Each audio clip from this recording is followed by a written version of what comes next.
Hey guys, welcome to another Coturnix Corner Live. Glad you all could join us tonight. Hope everyone is doing well. Joining us tonight is Nicole Winkels of Essex County Hatchery. And Nicole's going to be sharing everything about her farm tonight and her quail setup. So welcome to the show, Nicole. Thank you for having me, Terry. Absolutely. But before we get started, as always, do got to run through a few announcements. Big shout out to our sponsors, Southwest Game Birds and Hatching Time. Southwest Game Birds has a 10% off coupon that you guys can use during checkout. Just type in the coupon code Coturnix Corner and you can save some money. And Hatching Time has donated another $50 gift certificate that will be given away tonight to one lucky winner.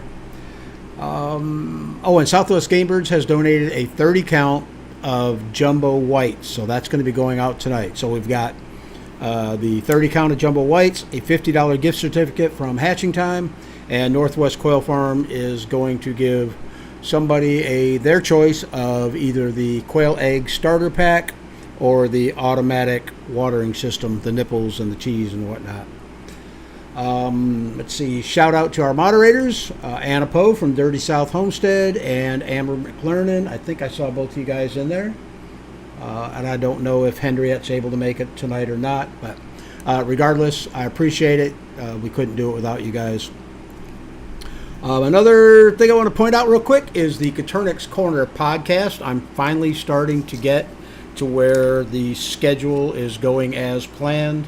I'm actually a couple shows ahead, so they should be pretty much every Thursday now from here on out. So check that out. You guys can check it out here on Spotify or Google Podcast or Apple Podcast, whatever your favorite podcast directory is.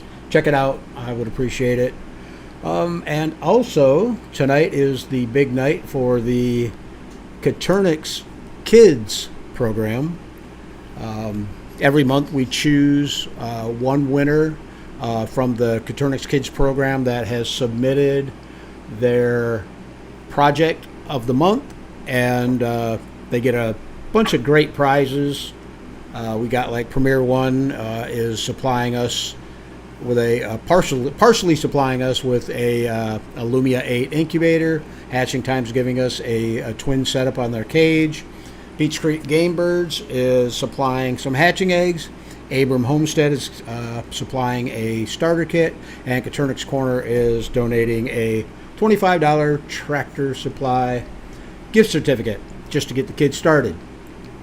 So, because I want to get as much stuff in from Nicole and the Q&A with you guys in the chat room, I'm going to go ahead and announce the winner of the Coturnix Corner or the Coturnix Kids program now, and that way we'll have plenty of time for the Q&A. We're not going to run over tonight because we are pulling the plug at 8 o'clock, guys. I'm trying to keep that a weekly thing now, so we'll go ahead and do that. So the winner of the Coturnix Kids program is Haley. And Haley and her mom sent me in a little write-up, which I'm going to read to you guys. And by the way, congratulations, Haley. This month's winner is Haley. Haley is 8 years old and is not your typical plays with dolls kind of girl. For the past 3 years, starting every spring, kitten season kicks in at every animal shelter, and Haley demands that we help. She donates her entire summer to fostering kittens. Let me switch my screen here. To fostering kittens with Young Williams Animal Shelter here in Knoxville, Tennessee. And every time we go to pick up the new fosters, she always picks out the ones that no one seems to want. For example, our current foster, Fuzzy, was a tiny 5-week-old single kitten that was brought in weighing under a pound and with its eyes matted shut, silent from meowing for help for so long until she became hoarse, and sitting completely still from not being able to see. And although I tried to get Haley to pick a couple of playful kittens that wouldn't take much maintenance, she insisted that we get Fuzzy because she, quote, needed us because she needed the most love. So now after a month of antibiotics, and Haley literally carrying her around like a kangaroo kitten 24/7, she's healthy and is almost ready to go to her forever home. It's hard to put a specific number of hours that Haley has donated to the community, but over the past 3 years, she has probably helped out about 50 kittens or cats. So, Haley, congratulations. I am so happy to see that you are helping animals out. I love that. I wish more people would do that kind of stuff. So congratulations again, and stick with your animal shelter helping out, because that's amazing. And Haley's mom, we will, matter of fact, I already got some of your stuff on the way to you. As soon as you get the incubator, contact me and I will go ahead and release the hatching eggs. I just don't want the eggs to get to you, prior to you getting the incubator. So, yeah. All right. We're going to go ahead and jump right into Nicole's presentation. If you guys have any questions for Nicole, please type the letter Q in front of your question. Like I said, we're not going to be reading every comment. We'll just, read the questions. And that way we can try to get in as many as possible before the end of the show. So, Nicole, if you're ready, go ahead and tell everybody a little bit about yourself. And let me know when you want me to bring up the presentation. And let me know when to switch to the next picture. Okay. So my name is Nicole, and I am married and have 3 children. My oldest is 11, so I have an 11-year-old daughter, 9-year-old son, and a 5-year-old daughter. So they are now getting to the age where they'll help me around the farm, which is very nice, so I don't have to do everything myself. My husband works full-time in the city. Well, I guess he just switched jobs now. He's working for a trucking company closer to home, but he's not on the farm very often, but he does help when he can.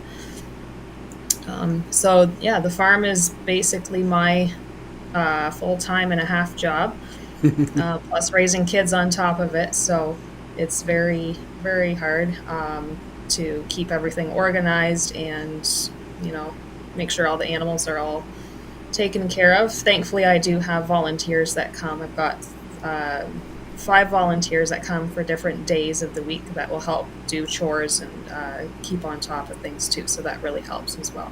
Right. Cool. So. By the way, you're up in Ontario, right? Yep. And Nicole is also one of our moderators over on the Coturnix Corner Facebook page. So be good or she will kick you out.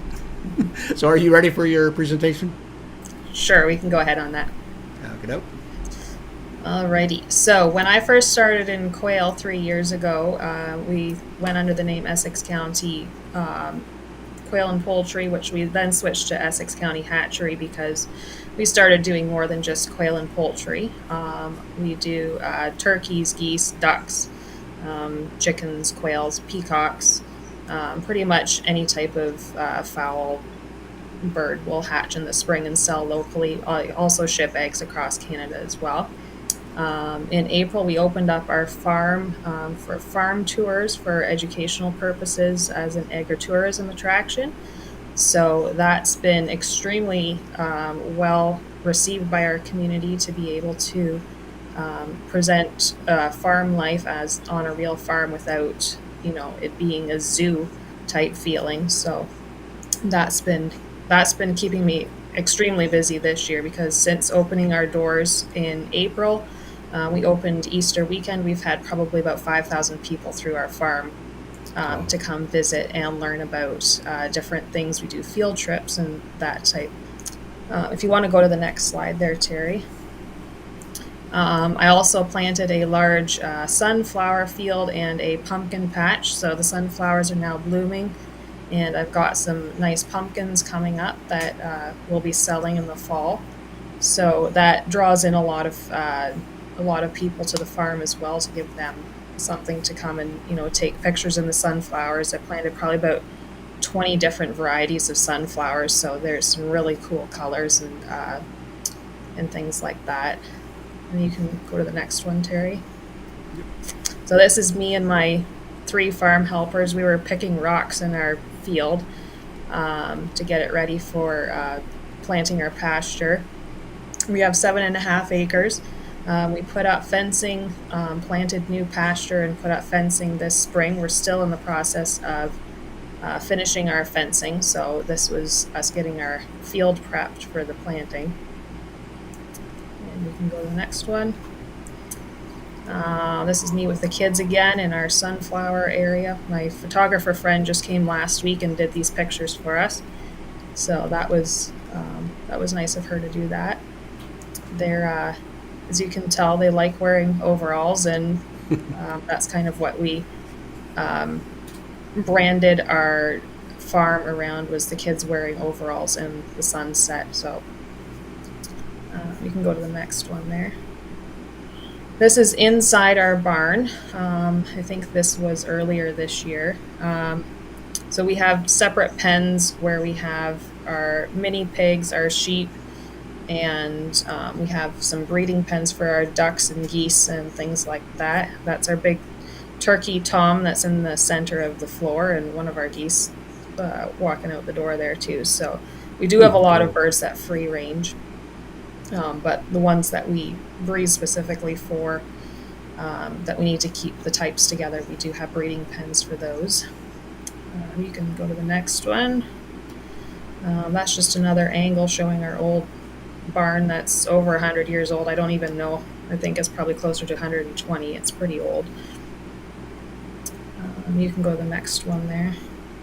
This is the other side of the barn. So we have our chicken breeding pens along the back wall there, with the bantam pens and things like that. So we have about, I think I've got 10 or 12 different varieties of chickens that I breed and sell.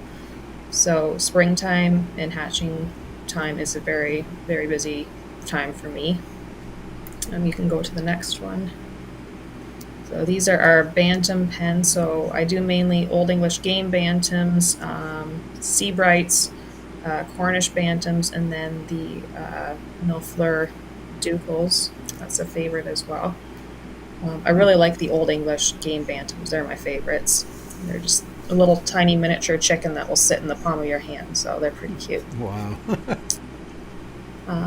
So this is my current quail setup.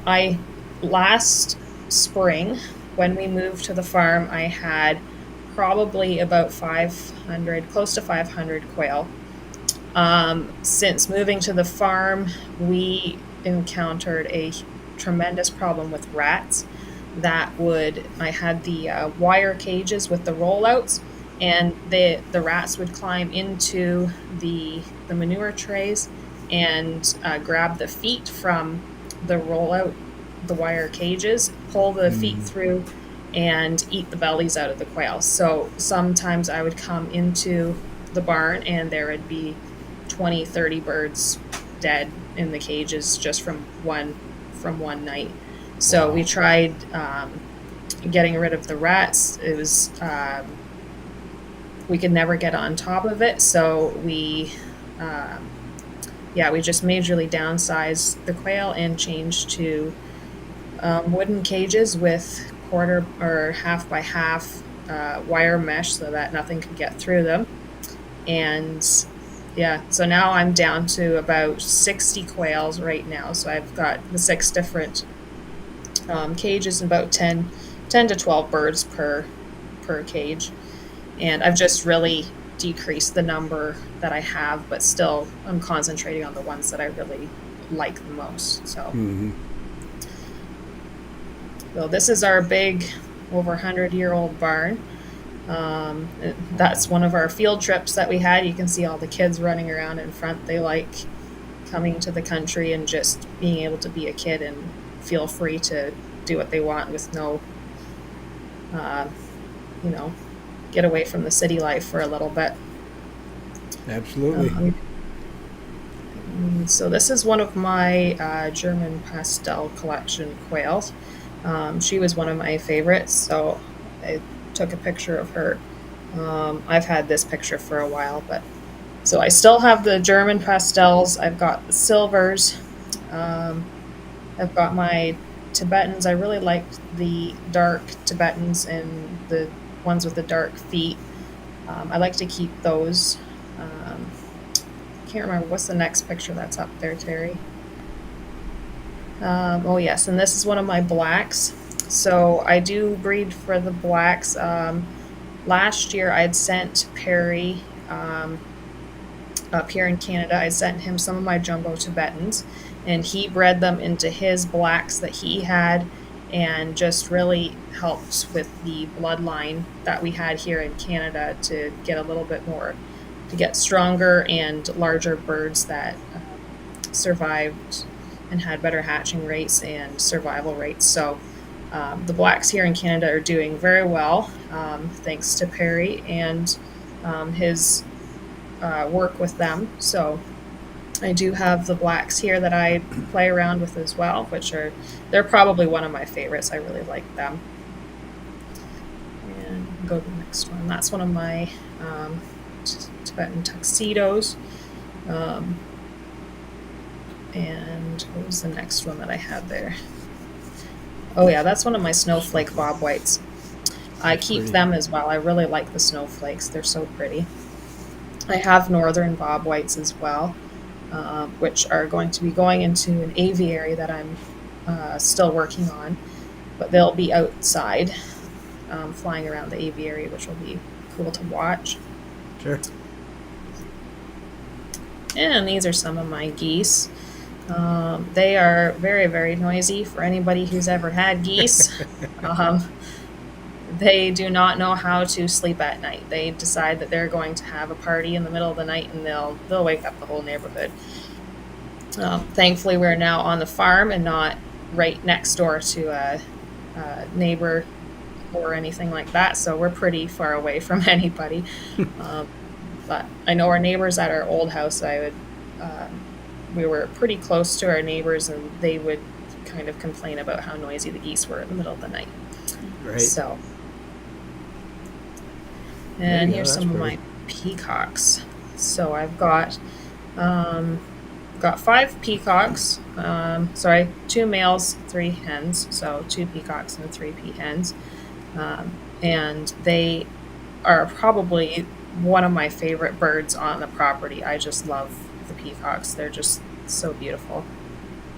So we have some babies that I hatched from them this year that we're raising. So next year I'll have more, and they like to usually hang out in my barn loft. So they're pretty cool to watch. Nice. Oh wow. yeah, there's one of my boys. That So looks nice. they'll usually strut around the yard. There's some of my baby pea chicks that I hatched. So they're pretty interesting birds. They're not very intelligent. So if you've raised quail, you can usually raise pea chicks. They need to be taught where their food and water is. So if you can raise them with a chicken or something that's a little bit more intelligent, it will actually show them how to eat and how to drink. So No, we darn. that's one of my old English game bantams. So you can see how small they are. They'll just sit in the palm of your hand. Right. So if anybody that wants a small scale chicken, this is the breed that you go with. Cool. And this is our new fence and pasture that we put up this year. So that's my calf and some of my sheep out there.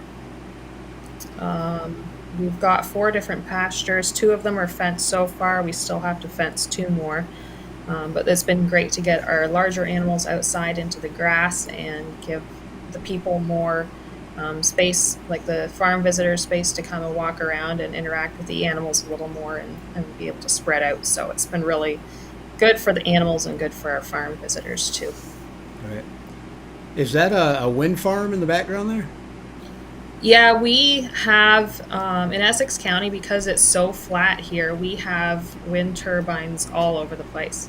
Really? So, pretty much, where we are, I think I can see at least 6 or 8 turbines from where Wow. where our farm is. That's pretty cool. Yeah. Yeah, it's one of my baby goats. I've got 9 goats now. And probably I've got 2 more females that are pregnant, so they should be having their babies anytime soon. So I'll probably be up to like 13 goats in a few weeks. Nice. So they're great for the farm kid or the farm visitors. The kids love playing with the baby goats and the watching them run and hop and everything. They're pretty cute. Nice. And these are some of our pigs. These guys are going to be turned into bacon. So they'll get probably close to 400 or 500 pounds by the time they're ready to go to the butcher. So they're going to be big boys. Wow. And this is one of our baby piglets, one of our mini pigs. She just had her piglets on Friday, so they're still very, very fresh. This baby's only about 12 hours old that I'm holding right now. Oh. So they were quite the hit this weekend. We had a long weekend here in Canada for a holiday, so we had quite a few people flocking to the farm to see the baby piglets this weekend. How many did you have? She had 6, but she lost 2, so we're at 4 right now. Oh, really? Oh, that's a shame. And these are my buddies. So I have 4. Well, I've got 2 adult emus, 2 teenager emus, and then 1 that's about 2 months old right now. So I've got 5 emus total, and they are by far the funniest birds you'll ever encounter. They are so curious and just very unique. They have unique personalities. They're like living in Jurassic Park, kind of. Like they're just, yeah. They kind of look like it. Yeah. As you can see, my sign. Everybody laughs at this sign. They think it's great. But yeah, these emus were raised in a petting zoo, so they're very, very friendly and used to human interaction and things like that. So they're great for the kids coming, and they'll let them pet them and everything like that. They're a perfect pair for our farm here. Cool. So this is one of the educational slides that I'll either post in my Facebook group, or I'll show the people when I do my field trips. We had probably about 8 or 9 field trips this year with kindergarten to grade 2 classes.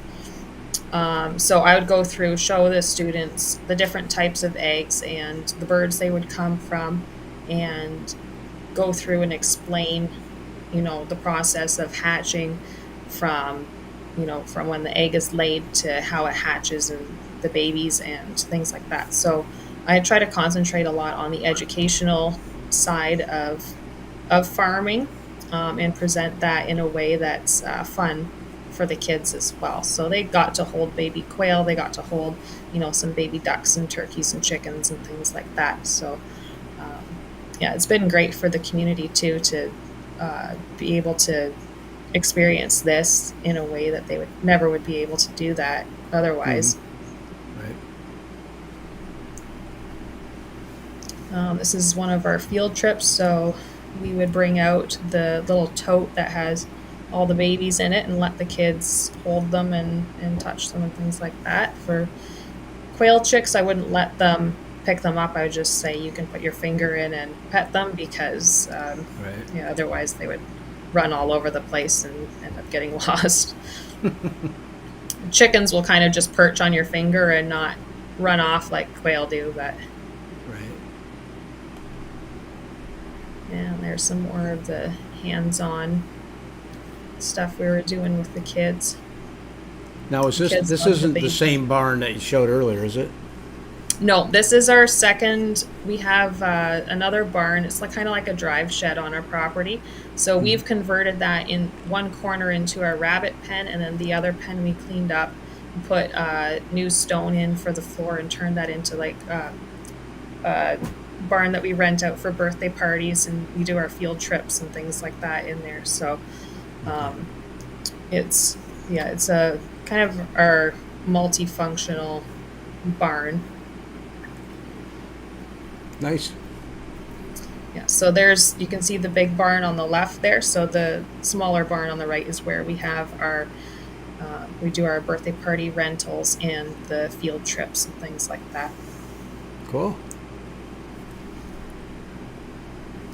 And this is my youngest helping me sort eggs. This is can be a very daunting task some days. We get a lot of different eggs from a lot of different breeds of birds, so everything has to be organized and marked and things like that. So do you sell eggs right there from the farm, or? Yeah, we sell farm fresh eggs for personal consumption, and then we also sell our hatching eggs. So it goes into, different.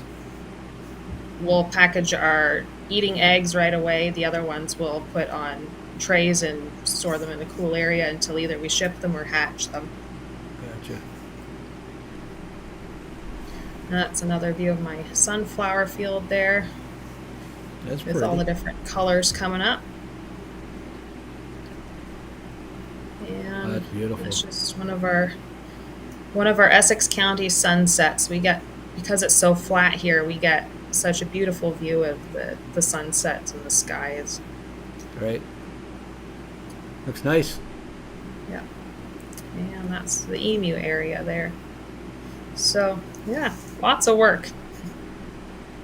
Cool. Very nice. What is your what's your feed bill look like, and how do you take care of that? Actually, the farm visits are a very good income stream for covering the feed bill. So my hatching profits will pay for my spring feed bill, basically, and then the farm visits will pay for the rest of the year.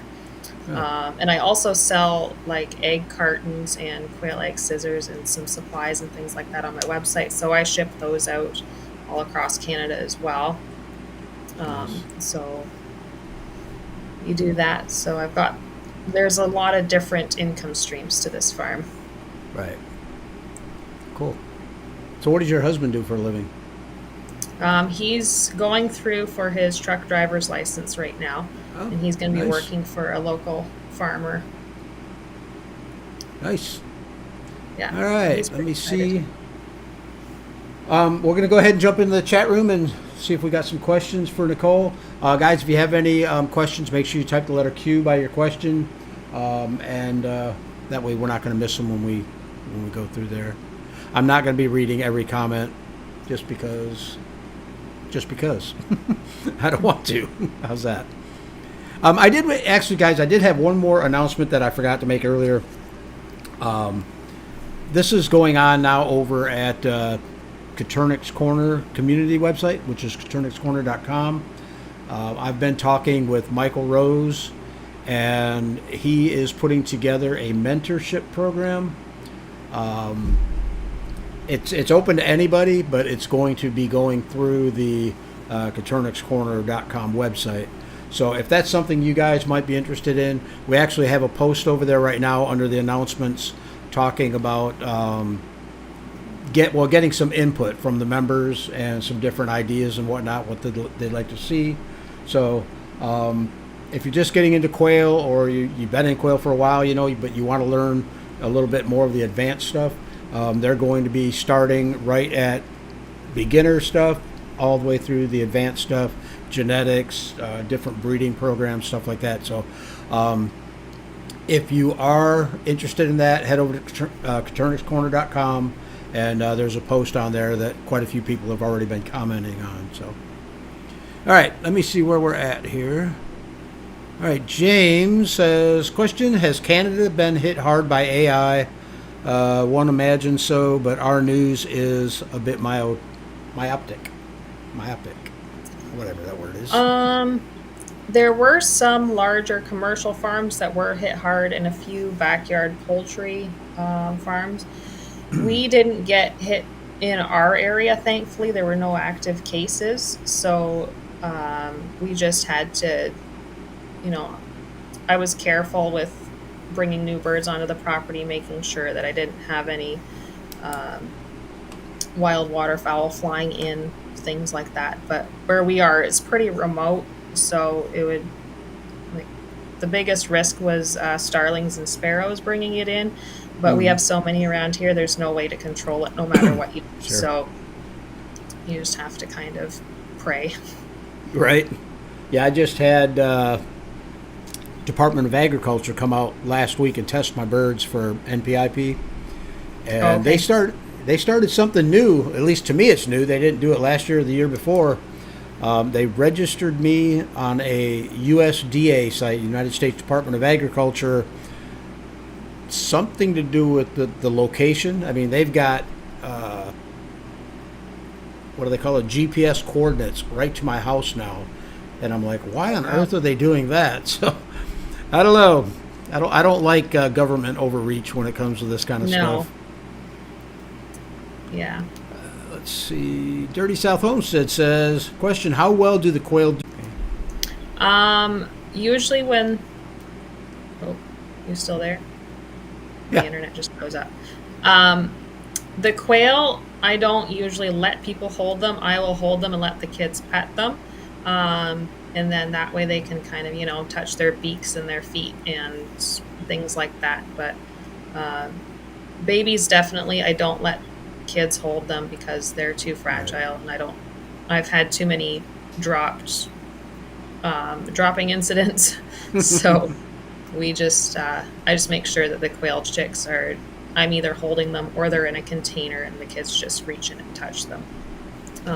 And then for the for the larger birds, I just hold them, uh, Hmm. usually by their legs and have their wings out so that they can see the different patterns and colors and things like that. Sure. Do you have any issues with all your birds that are running around together, like your geese and chickens and whatnot? Nope. They all get along great? They all get along. Roosters will sometimes squabble a little bit, but that's normal. But because we have so much space for them to run around, that it's not like they're in a confined area. We free range a lot of our birds. So if, Right. you know, one starts chasing another one, he can usually get away pretty quick. Okay. Sandra wants to know, do you need a special license to sell quail hatching eggs in Ontario? No, you do not. Really? You don't need a license to sell any type of hatching eggs. The only license you technically need is if you're shipping them via Canada Post. They will ask for your hatchery license. Um, Sometimes they do, sometimes they don't. It all depends on your post office and your postmaster. So a lot of people who do sell or ship hatching eggs will just leave the box unmarked and ship it anyways.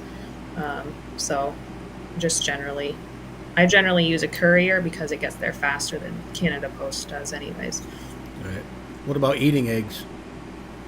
Eating eggs, I just sell locally. I sell out, so I wouldn't even have any to ship anywhere. But Gotcha. for eating eggs, you can sell from your farm with no license. That's cool. Don says, question, do the Bantam eggs compare in size to the quail eggs, or are they larger? They are larger. I would say they're probably um, larger than a double yolker quail egg. Okay. So, yeah, they're definitely larger, but they don't lay as often. So, an Old English game bantam will generally lay, 100 eggs a year, maybe 80 to 100 eggs a year, whereas the quail will lay way more than that. Yeah. Cool.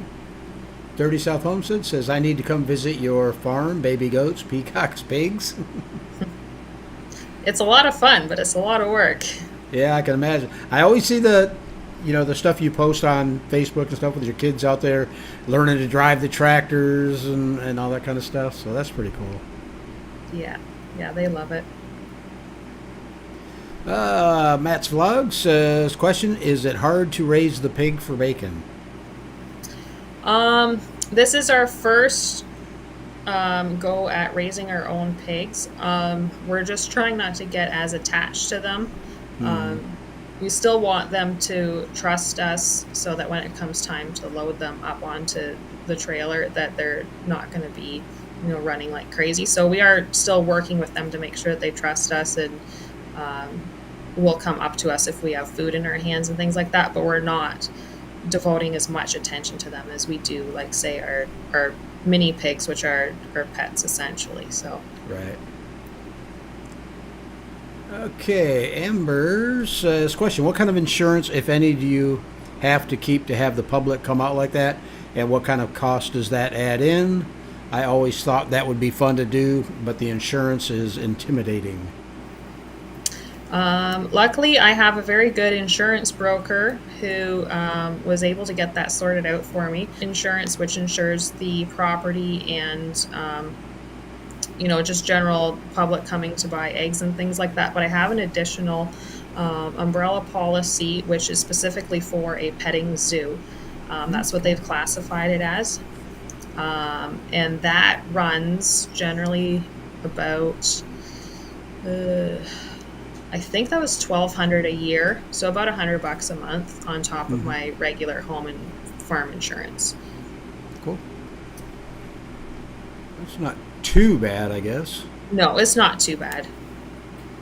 I'd rather know that I was covered in case anything did happen, because we do have a playground area for kids set up as well. So if anything were to happen, then we would be covered Sure. for that. Yeah, you don't want anybody getting hurt and No. turning around trying to sue you for something. Yeah. Dirty South Homestead says, Terry, you're making me reconsider NPIP certification. I'm currently waiting on my testing date. To be honest with you, Amber, or Anna, had I known that they were going to add me to the database, the national database, I don't think I would have done it, because I don't really ship enough to need to be NPIP certified. I just do it because, everybody asks, are you NPIP certified if they're buying hatching eggs? So, I think the funny thing is they never even told me. They came in, they tested my birds like they've done the year before and the year before that. And they everything went identical to the way it did the previous years. But about 2 or 3 hours later, I get an email from the USDA, USDA, saying that I was now registered and in their database. And I'm like, I mean, when they got to have GPS coordinates to your house, that's a little bit scary, And I think it all has to do with the AI thing. I think they're, cracking down and wanting to know where every single farm is and whatnot. So, all right, we ran out of questions. Wow, got 20 minutes left. If you guys have any more questions for Nicole, go ahead and get them posted. What did she say? Oh yeah, as far as legally shipping across state lines, I don't normally ship that much, so I really don't need it. But it was just I'm always talking about buying from NPIP certified breeders, so I figured I better get it too. But if you're shipping across state lines, you're gonna have to have it. What was I saying? Oh, if you have any more questions for Nicole, go ahead and get them in. I do have a couple other announcements. I can announce the winners of the prizes for today. Also, I want to say too that we got some upcoming guests that I've already got scheduled that'll be coming on this month. August 16th, Rebecca Lynch from Thieving Otter Farm is going to be joining us. And then on August 30th, Tamara Roselle and Katie Galley, both from Australia, are going to be joining us, and they're going to be talking about feather sexing non-feather sexable birds, if that makes any sense. But it can be done. They actually showed me how to do it. It's not that big of a deal once you've actually looked at them and seen them for a while. But it's not going to happen at 3 weeks, but I'll let them tell you about that.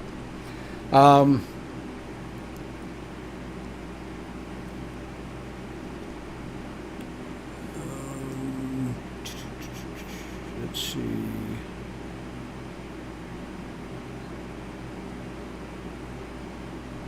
Polly says NPIP is only to track you. I've been NPIP previously, but never renewed it due to this. Yeah, I had kind of had second thoughts about it myself, so I don't know what I'm going to do next year, but we'll worry about it then. Ashley wants to know, is there any other animals that you would add to your farm?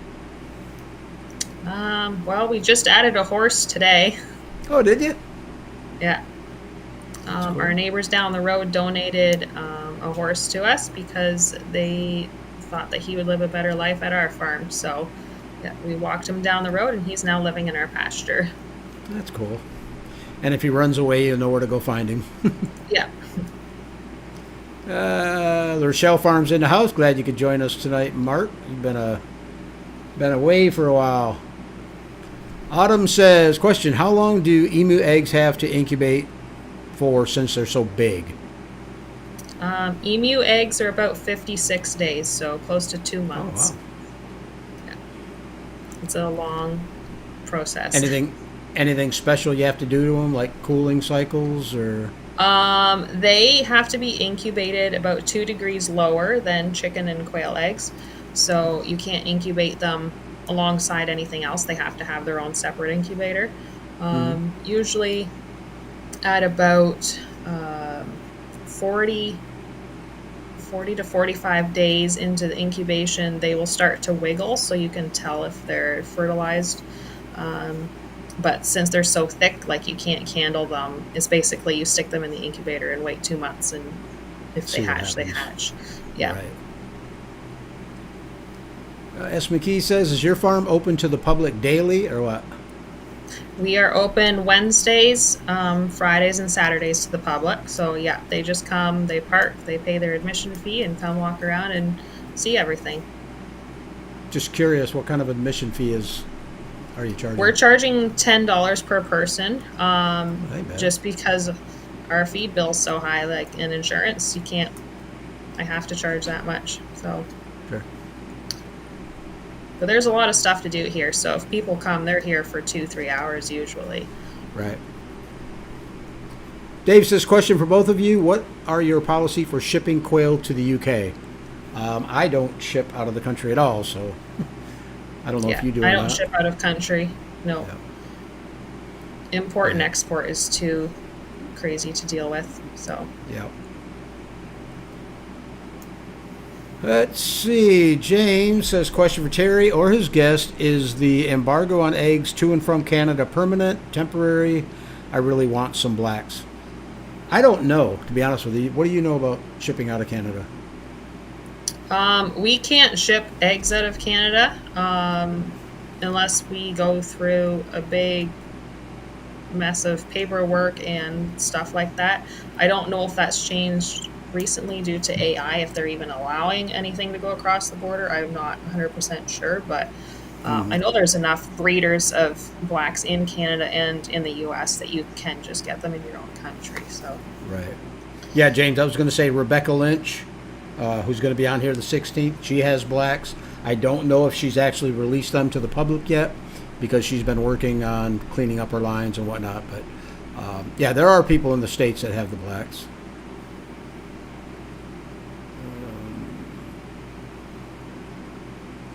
This is kind of interesting. Polly says, if you haven't already, definitely look into the Lacey Act. This is something everyone should be looking into and getting whatever animals you are wanting before this bill passes. Huh. I haven't heard of that one. I haven't heard of that either. Charles says, question, does it hurt to feed male quails layer feed because the instructions on the bag say not to do? Because the calcium deposits can form. Is this true or just a precautionary statement? I'll let you go with that one first, Nicole.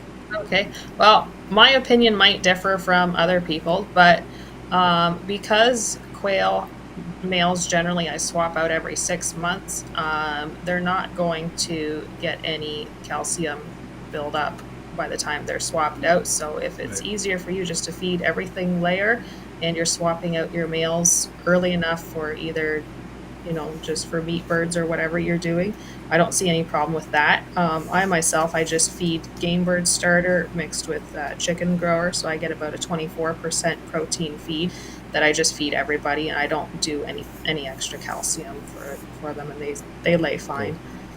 Yeah, that's basically what I do. And I think it is more just a precautionary statement.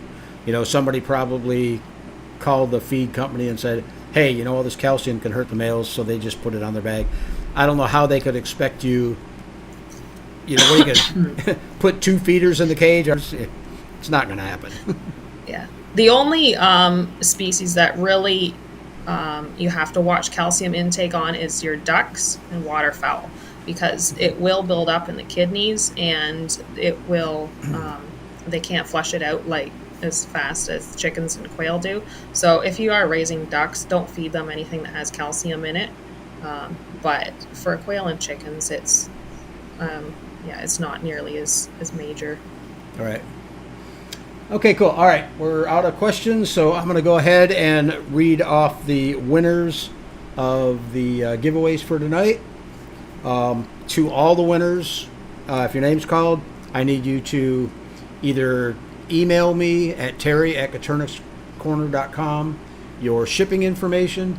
Make sure you give me a good email address and a good phone number, because especially the hatching eggs and the Northwest Quail Farm need to get a hold of you, or if they need to get a hold of you, they need a good number. Or you can message me if you're a member over at Katoryxcorner.com website. You can message me on there with your information. So the first person, and this person is going to get their, if I can find it, their choice of either the watering system or the quail egg starter pack, which comes with the scissors. That is going to Jeremiah D. That's what the name was listed on the post. So it's Jeremiah. You're a winner. The winner of the $50 Hatching Time gift certificate is going to Shannon Blackwell. So Shannon, if you're in the house, same thing for you. Most important thing, Shannon, I need from you is an email address, because that's how Hatching Time sends you the gift certificate anyhow. But, yeah.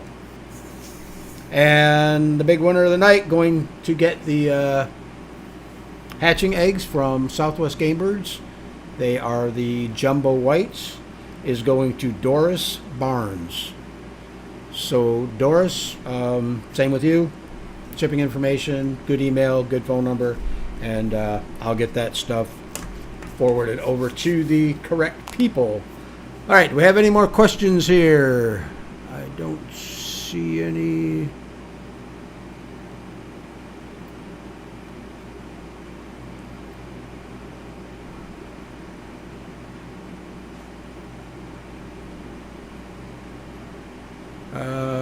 Okay, Dirty South Homestead put all the links that you guys should need to up there, including Katoryxcorner.com. I'm just reading some of these other. Mark says, Polly, the Lacey Act seems to pertain to wildlife, not domesticated animals. Okay, that's good to know.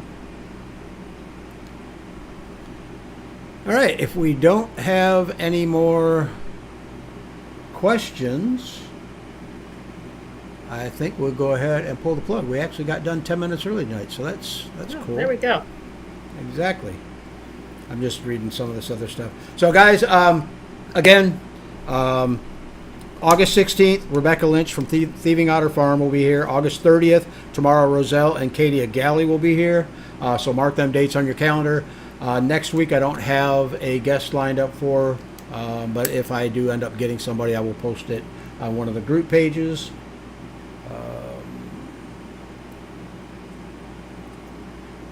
A bunch of people are saying thank you, Nicole. I don't know. Are you seeing the comments on your end, Nicole? I can't see the comments, no.